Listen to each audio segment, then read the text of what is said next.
100.5.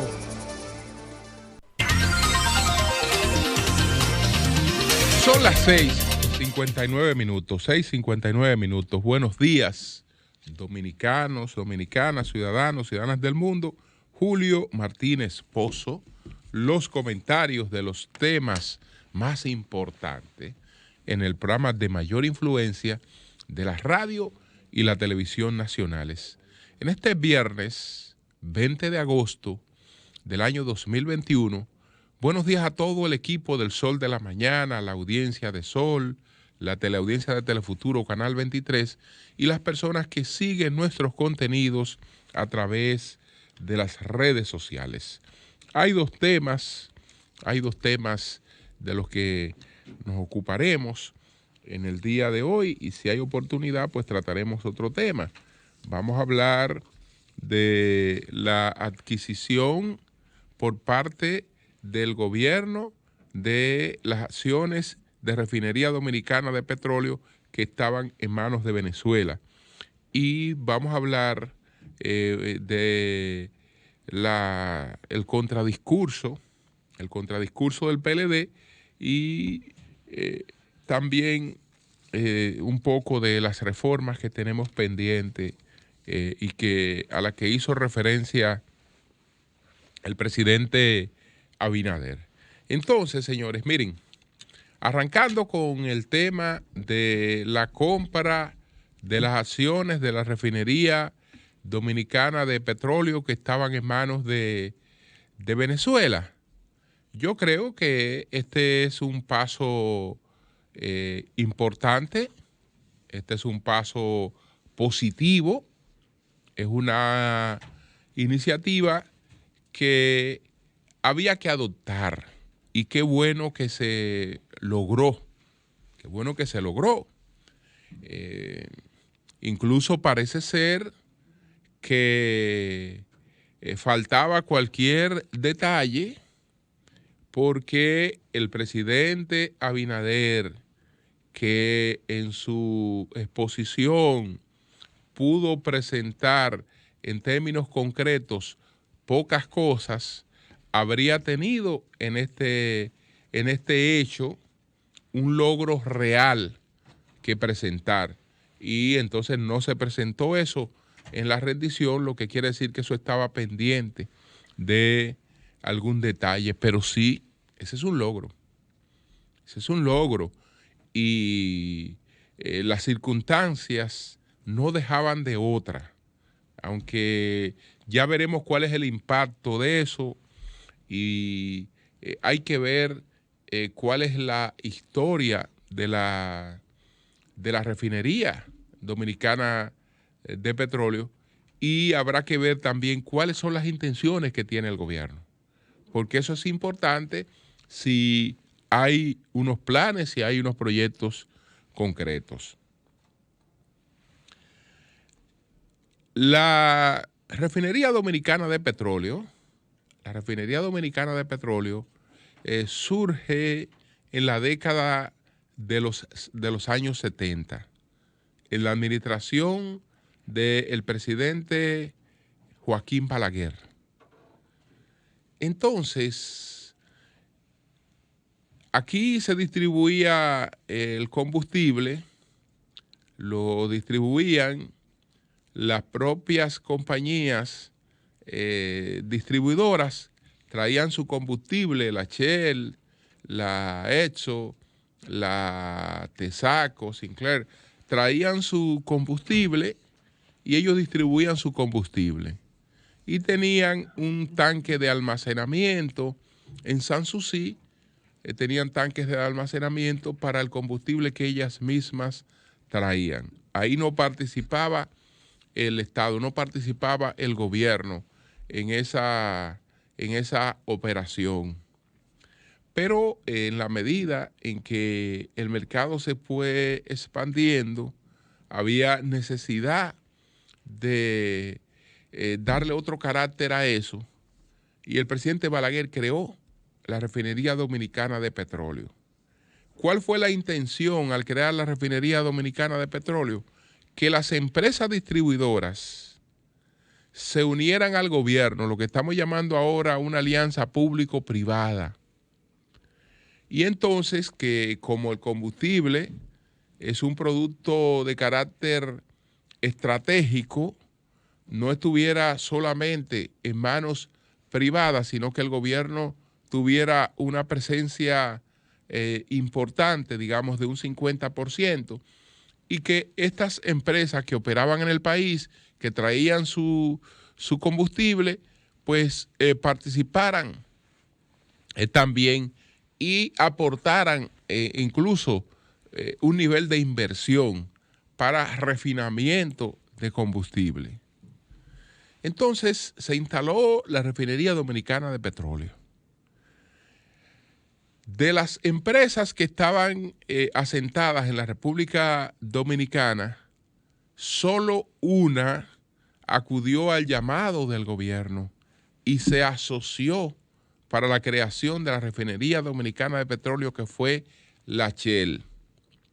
Esas famosas acciones que estaban ahora en manos de Venezuela eran las acciones que el gobierno había adquirido de parte de la Shell.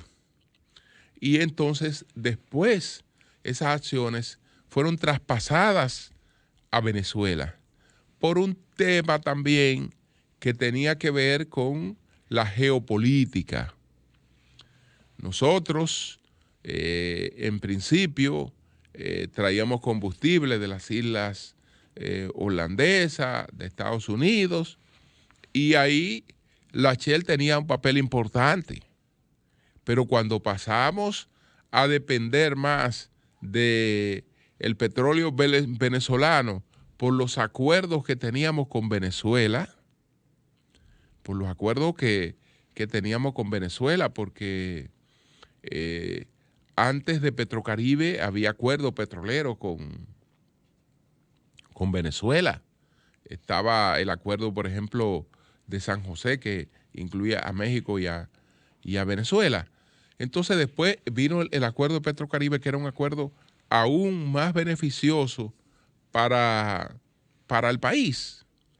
Entonces ahí Venezuela tenía sus objeciones a que beneficiara a la Refinería Dominicana de Petróleo con ciertos espacios financieros, y que entonces estuviera fortaleciendo un capital norteamericano. Y el Estado dominicano, como quien le estaba dando beneficio era Venezuela, como el petróleo venía de PDVSA, y quien estaba dando las facilidades era PDVSA, pero quien tenía petrodólares para desarrollar un nivel de inversión para modernizar la refinería era PDVSA, pues el Estado dominicano cambió de socio. Es decir, se mudó del socio Shell al socio PDVSA, al socio Venezuela, entendiendo que el socio Venezuela iba a ser un socio más conveniente. En lo esencial, la refinería no ha variado de lo que ocurrió en principio, una capacidad de refinación de unos 30,000 barriles. Entonces, esa capacidad de refinación la hizo que realmente, más que una refinería, es una distribuidora de combustible, porque al tener tan limitada capacidad de refinación de los combustibles, la refinería no es otra cosa que una importadora de combustibles terminados y traspasa esos combustibles terminados. No es como tal. No es como tal una refinería. Lo de refinería más bien es el nombre de la empresa y algo que hace la empresa, pero en su característica lo que hace es distribuir combustible. Entonces, ahí se da el cambio. Ahí se da el cambio hacia Venezuela, que se da en el año 2010. Ahí es que Venezuela compra por 135 millones de dólares, el 49% de las acciones de PDVSA. Es ahí, en una operación que se suponía conveniente para el país y una operación que iba a aportar capital y modernización a la refinería dominicana de petróleo. Nada de eso ocurrió. Nada de eso ocurrió, pero era nuestro mejor socio, porque le debíamos. Y entonces, en el acuerdo de Petrocaribe, que cuando los precios internacionales del petróleo empezaron a dispararse, habían unos márgenes que le permitían a los gobiernos quedarse con una parte del financiamiento de los combustibles y actuar en otras áreas. No era que el combustible lo recibían más barato, sino que tenían una cierta capacidad de financiamiento. Entonces, con el paso del tiempo, Venezuela se hace un socio inconveniente. Venezuela tiene en estos momentos toda suerte de sanciones para la comercialización con Venezuela. Los beneficios de Venezuela en la refinería dominicana de petróleo, Venezuela no tenía cómo recibirlo. Es decir, el Estado dominicano no tenía un banco donde transferirle a Venezuela los beneficios que Venezuela tenía por la operación de la refinería dominicana de petróleo, porque la banca en todas partes del mundo está prácticamente imposibilitada de hacerlo. No la banca norteamericana. La banca dominicana está imposibilitada de hacerlo. La banca de cualquier país, porque nuestras bancas son corresponsales de los bancos de Estados Unidos. Entonces, ningún banco que es corresponsal puede violar las restricciones que pueda tener un cliente que esté sancionado en Estados Unidos. Entonces, bueno, el caso es que tenemos esta sociedad con Venezuela, no tenemos la posibilidad de hacer una negociación real, no tenemos la posibilidad de hacer una negociación real directa con Venezuela por las limitaciones, por las restricciones. El gobierno dominicano no reconoce el régimen de Nicolás Maduro. Involucrarse directamente en una negociación con el régimen de Nicolás Maduro es un reconocimiento de facto. Y entonces hubo un tercero que le resolvió esa situación al gobierno dominicano, una empresa del grupo Risset, llamada Pacha, pues sirvió de intermediaria para esta negociación. Le hizo una oferta a Venezuela, esa oferta recaía automáticamente en una consulta para la República Dominicana, porque en la contratación cualquiera de los dos socios es el primero que tiene la prioridad si el otro decide vender. Entonces, sobre esa oferta que hizo ese grupo, ellos tenían que consultar a la República Dominicana.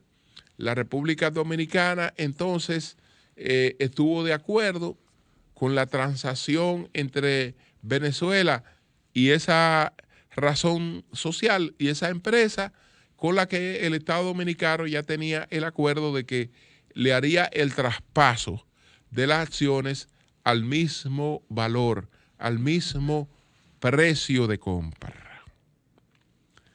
Entonces, se está presentando como un gran negocio, porque en el 2010 eso nos salió por 135 millones de dólares. Que ahí hay un rejuego entre deuda y una serie de cosas. Digamos que eso era una venta especial, pero nos salió por 135 millones de dólares. Es decir, Venezuela nos reconoció, nos pagó 135 millones de dólares por por el 49%.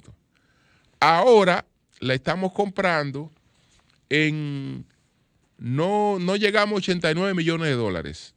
El precio por el que estamos comprando esas acciones en el 2021. ¿Qué puede decirse? Que hay un negociazo ahí. Digo, desde el punto de vista de las conveniencias del país, no sugiero otra cosa. Que hay un negociazo porque fíjense que compramos a precio de ganga, compramos de oportunidad, compramos barato. Sí, hay un beneficio en comprar barato, pero un beneficio relativo en comprar barato. ¿Por qué? Porque si en el 2021 el 49% de las acciones valen 89 millones de dólares, ese valor se le está comunicando también al otro 50% de las acciones. Es decir, no es que hay una disminución de ganga de una parte, sino que también la otra parte se ve disminuida. Y es probable que lo esté. Es probable que lo esté porque el mundo de los combustibles fósiles en estos momentos está sujeto a muchas incertidumbres. Y se supone que no se irá este decenio de los años 20, de los 2020, no se irá sin que se haya producido la inflexión en los combustibles fósiles, sin que se haya producido el cambio que marque hacia la baja en todas partes del mundo la transportación con combustibles fósiles.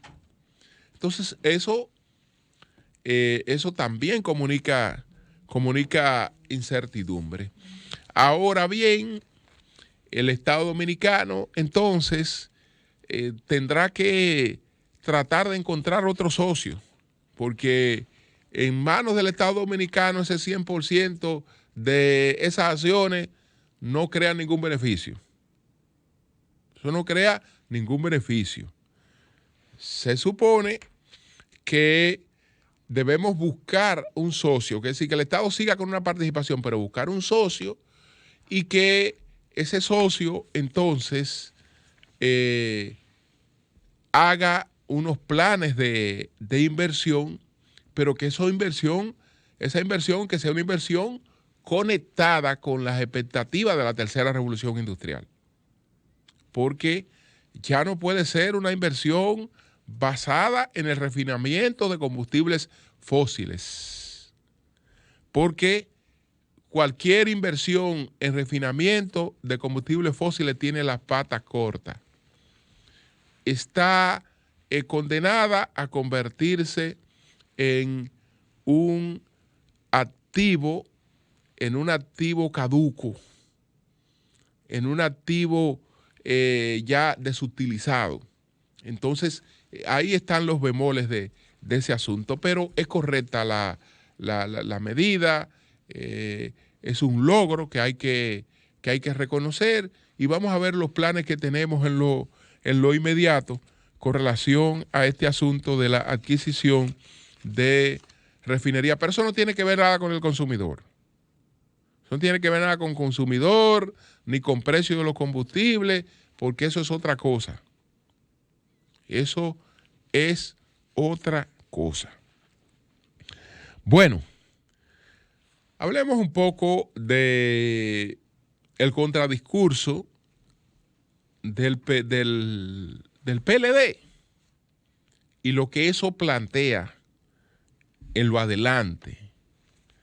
El gobierno del presidente Abinader agotó una etapa y ya a partir de ayer nos damos cuenta que se inició una etapa distinta en la que habrá una oposición más activa cumpliendo con su rol. Eso no crea ninguna dificultad porque justamente eso es lo que hace el votante, eso es lo que hace el soberano. El día en que decide una cosa, también decide la otra. El soberano escoge a un partido al que le da la mayor parte de los votos.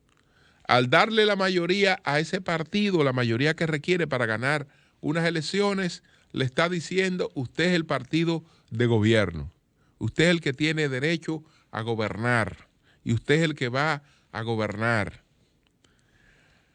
Al que le da entonces menos votos y pierde las elecciones, pero sigue en votos al que ganó las elecciones, entonces le está diciendo: usted es la oposición. Usted es la oposición y así como el otro tiene derecho a gobernar, usted tiene derecho a ser oposición. Esa es la democracia. Esa es la democracia. Y los otros que sacaron menos votos que usted también tienen derecho a ser oposición. Esa es la democracia. Entonces, esto de ayer, fíjense que aunque ellos le llamaron rueda de prensa, no era una rueda de prensa. Era un contradiscurso. ¿Por qué? Porque ellos tomaron no algunos aspectos del discurso del presidente Abinader, sino tomaron el presidente, los aspectos del discurso del presidente Abinader y a uno por uno le dieron respuestas con cifras que contradecían lo que el presidente trataba de demostrar e incluso incluyeron ausencias, temas que no estuvieron en el discurso del presidente Abinader, pero sí habían estado en sus promesas electorales. Y entonces hicieron lo que un partido de oposición le corresponde: presentar la otra cara de la moneda, pero no presentarla de manera caprichosa. No salir a decir aquí lo que se hacía antes, es decir, ellos están inaugurando un nuevo estilo de hacer las cosas, de hacer oposición, porque eso se llama hacer oposición con fundamento. Lo que se hacía antes era que un presidente, por ejemplo, pronunciaba un discurso, manejaba sus cifras y nadie le respondía a sus cifras. Lo que se preguntaba a la oposición era: ¿y en qué país es que vive Danilo Medina? ¿Y cuál país fue el que describió Danilo Medina? Porque el país es muy distinto, etcétera, pero no hay una confrontación dato frente a dato que le permita a la gente formarse una idea real de lo que se está planteando. No, en este documento los temas fundamentales abordados por el presidente Abinader fueron abordados y ahí hay frente a cada uno de ellos una visión, hay una contestación. El presidente Abinader está muy preocupado por el tema del endeudamiento. Los políticos a veces tienen forma de comunicar el mensaje que no es la comunicación verbal, sino otras señas. ¿Cuándo nos damos cuenta si un tema preocupa o no a alguien? Bueno, por la importancia que esa persona le da al tema, por la insistencia que brinde frente al tema. Entonces, el hecho de que ese fuera uno de los temas a los que el presidente Abinader tratara de darle más explicación, eso quiere decir automáticamente, aunque él no lo haya dicho ahí, que es una de las preocupaciones. Es más, eso quiere decir otra cosa. Eso quiere decir que en las mediciones con las que él se conduce, ese tema le está afectando. Por lo tanto, hay que tratar de contrarrestar lo que afecta. Y por eso hay que tratar de buscar una explicación. Y fíjense que él trató de hacer algo que le dio éxito en el discurso que produjo con relación a los impuestos que trataron de introducir de manera subrepticia.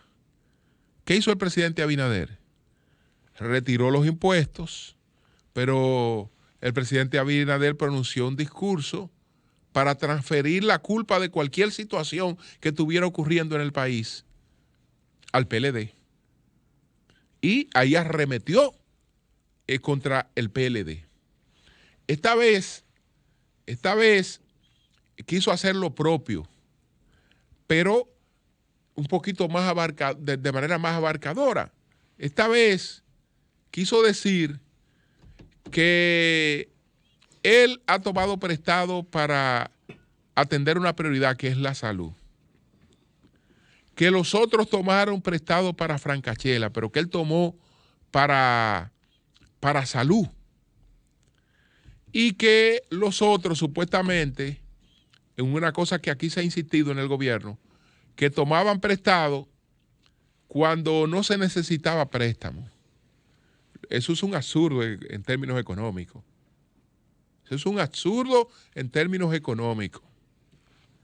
Si usted me ve a mí sentado, desde que yo pongo los pies,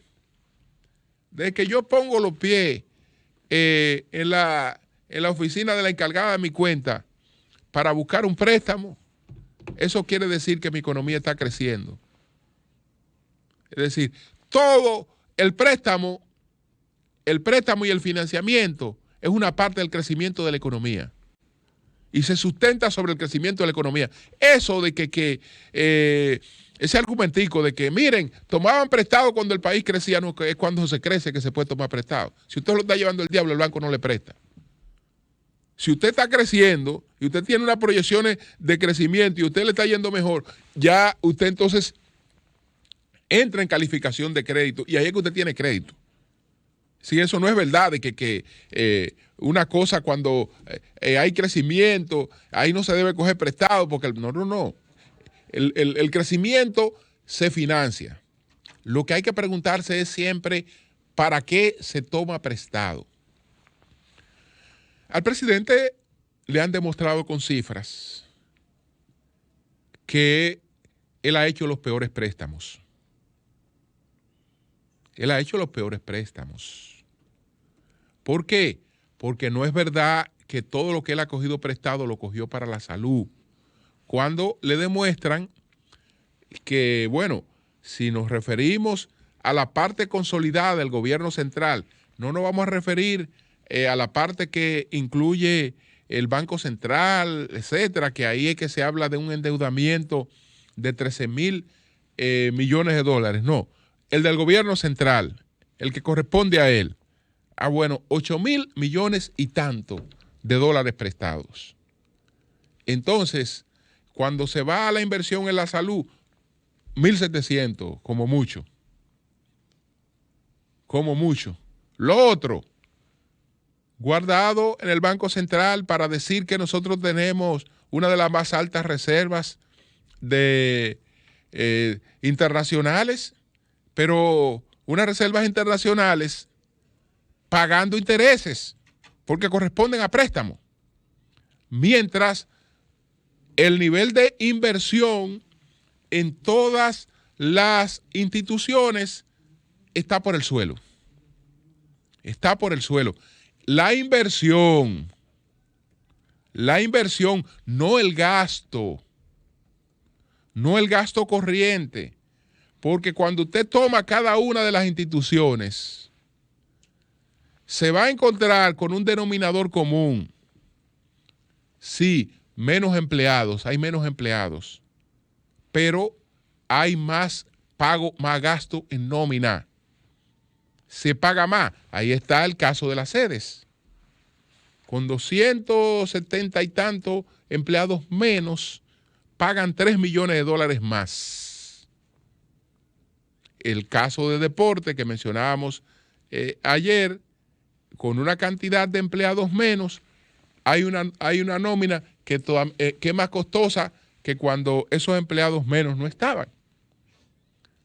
Entonces, no, en el gasto corriente ahí no ha habido ningún ahorro. El ahorro está en que yo debía este año hacer una inversión. Esa inversión le salía, cuando yo la tenía que hacer este año, esa inversión me salía en 10 millones de dólares. Me salía esa inversión que yo tenía que hacer este año. No la hice este año, que me salía en 10 millones de dólares. Y tengo los 10 millones de dólares guardados y estoy pagando intereses con ellos y no hice la inversión. ¿Qué pasa? Que al posponerla, pospongo también, amplío el costo de esa inversión y convierto la parte esta que es el préstamo en algo que no termina dando los resultados adecuados. Entonces, hay una etapa distinta para el gobierno, pero también en cuanto a la manera de hacer las cosas, sustentando lo que usted va a plantear en argumentos, que la gente tenga la oportunidad de ver qué argumentó el presidente y que la gente tenga oportunidad de ver frente a ese argumento del presidente qué argumentan los otros y ver las cifras y poder hacer los contrastes. Entonces, eso es realmente tratar de hacer una oposición y eso es constructivo. Eso es constructivo. En relación finalmente con el tema de las reformas, que el presidente anunció 12, yo creo que tal vez es conveniente de esas 12, que pueden ser cosas todas necesarias, concentrarnos en 3 o 4. Pero en la que nos concentremos, darle seriedad, darle credibilidad,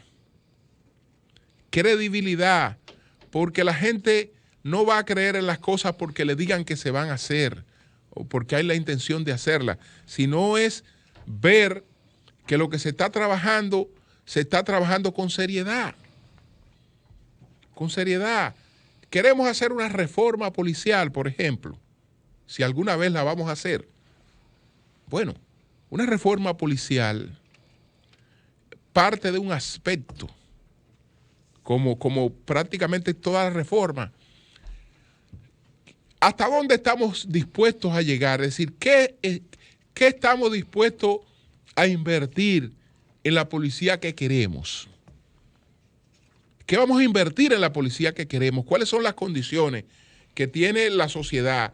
¿Y qué aporte va a hacer la sociedad en la mejoría de esa policía? Bueno, en términos presupuestarios, yo puedo llegar a este nivel en una reforma policial.